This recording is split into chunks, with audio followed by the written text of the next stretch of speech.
There's this real post I read on Reddit. A guy wrote about quitting his job to live freely.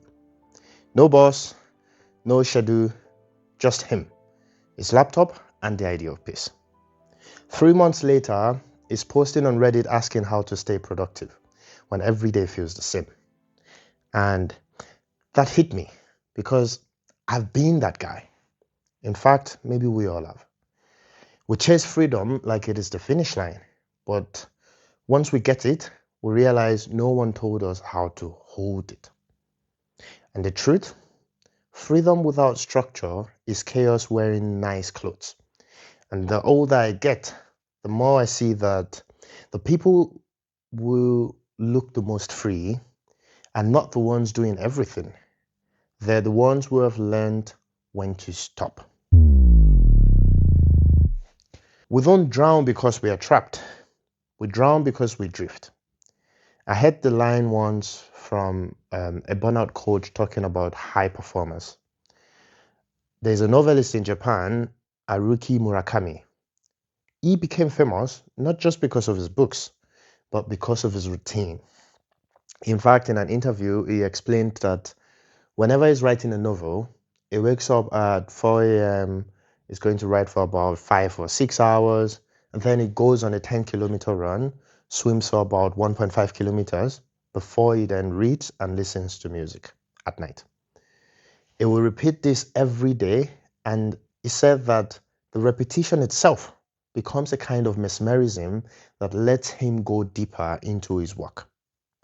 And it dawned on me that freedom is not the absence of structure, it is the presence of a rhythm.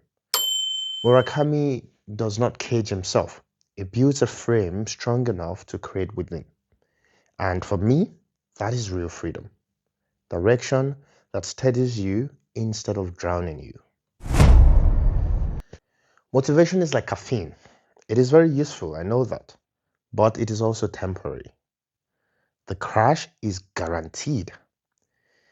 And I know a lot of people would talk about do something that keeps you motivated, do something that gets you excited, and all that stuff. But I work with a different ideology. And instead of using my life as an example, I also read another story on Reddit where a woman wrote about going from just, sitting on her couch every day to trying to run a marathon in 9 months. And she said that at first she was mad obsessed because she had the motivation. So she would run every day and do everything she has to do every day. But then about halfway through her preparation, she mentioned that she hit a wall because she didn't have that motivation anymore. This is the guaranteed part of motivation. Yeah, it's like a spark. But now she doesn't have that spark anymore. But instead of quitting, she made a decision to run as if it's like brushing her teeth in the morning. So no emotion, just the rhythm. And 9 months later, she did the marathon. She finished the line. And that's what got her through. We talk about motivation as if, it's a spark. But we know sparks fade. Discipline is the candle. It burns longer, quieter, and steadier. You don't chase the feeling. We should build the rhythm until the feeling has no choice but to catch up. I'm a good example of this. When I started going to the gym about 13 years or 14 years ago, I was driven, I was motivated. I always make the joke that back then it was all because I wanted a great body for the girls. Yeah. But that was never enough because then you get something that is good enough. And then if you feel like you have reached your goal, especially with working out, you feel like, I've reached the goal now, and then I can relax a little bit. You'll for sure go back to not being in the best shape again. But you know how I managed to continue to do it even until today? Because I just made it like food, right? I don't go one day without thinking, I need to eat food. So when I have this time that I go to the gym, come rain, come shine, come motivated, come not motivated, it doesn't matter. And I treat a lot of things in my life that same way. When I make the decision to do something, I just do it. And I do it as a routine. And that's what works for me. But I think it works for a lot of other people as well. Someone once said, repetition dulls amateurs, but it refines masters. That's why, for example, with pilots, they always follow their checklist. For every flight, every single time, it's all the same switches and the same call out. Yes, it seems like it's boring until it saves a life. I actually read in an article on Hero Report where the pilots explained how their discipline and routine does not kill their creativity, and they always make room for it by removing panic, right? Because once they know that I have this clear routine that ensures safety and I've done it, it takes away the panic and even allows them to be more creative. You know, when you feel like it's the same thing at work. When you have a to-do list, of course you want to be creative, especially in like the type of job that I do. I'm a management consultant, and I need to be able to come up with creative solutions. I need to be able to deep dive into particular topics. But when I have it as a to-do list, I don't feel that pressure anymore. I can actually work within that frame to deliver the best solution for my clients. And that's what routine does for us. It is the floor beneath our freedom. When life gets chaotic, routine is the thing that keeps us from falling through. Here's something no one wants to hear. Speed is overrated. I read an interview with Kate Reid, the founder of Croissant or something like this. I don't know what it's called in Melbourne in Australia. It's often called the world's best croissant bakery. Yeah. She used to be a Formula One engineer before she burned out and then she switched to baking. But then in that interview, she said that it took years just to perfect the croissant layers. Years of waking up very early in the morning and starting and failing on several batches. And then she said, I realized I wasn't learning recipes. I was learning patience. And this is the point here. Everyone wants to skip the slow parts. But the slow parts are exactly where you learn what your mind cannot explain. I hope this makes sense to you.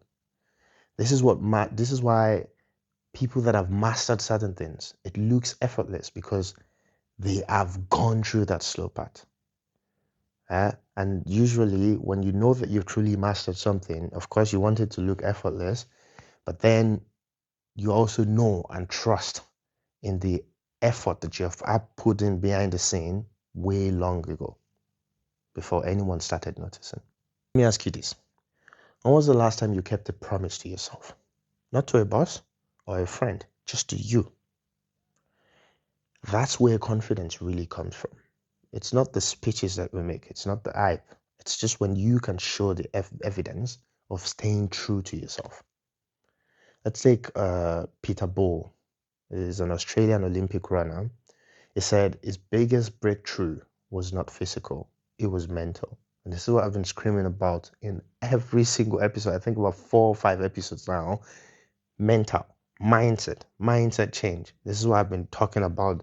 Like if I boil down all the episodes that I've made in the last 4 or 5 episodes, it's mindset and mental. This Peter Bowl guy, he learned to focus not on the competition, but on consistency. So in an interview, he said, you have to learn to trust yourself again and again. And that's the real race. Discipline is how we build that trust. You know, when you know that you can follow a path, that you can follow a routine, that when you make a decision, you always follow through. When you can trust yourself. And to be able to do that, you need to stay disciplined. You need to stay on the course. Quietly, every day, without applause, just for you. And it's not about control. It's just about remembering that we have been here before and we did not flinch. I've done it before. I've trusted myself before and I will trust myself again. I used to think discipline was the opposite of freedom, but now I see that it's the foundation that holds it up. Freedom without structure is noise. Discipline without freedom is prison. But the balance, it's the rhythm between the two, and that's the harmony. Maybe that's all we are trying to do. To build lives steady enough to create in, flexible enough to live in, and quiet enough to think in. That's it for today's episode. For those of you who are new, it's Malik with ThinkTalk Couch Conversation episode 9. And if you've enjoyed what you've heard, please do not forget to like, subscribe to the channel, and share this video with people that you care about. See you next time. Cheers.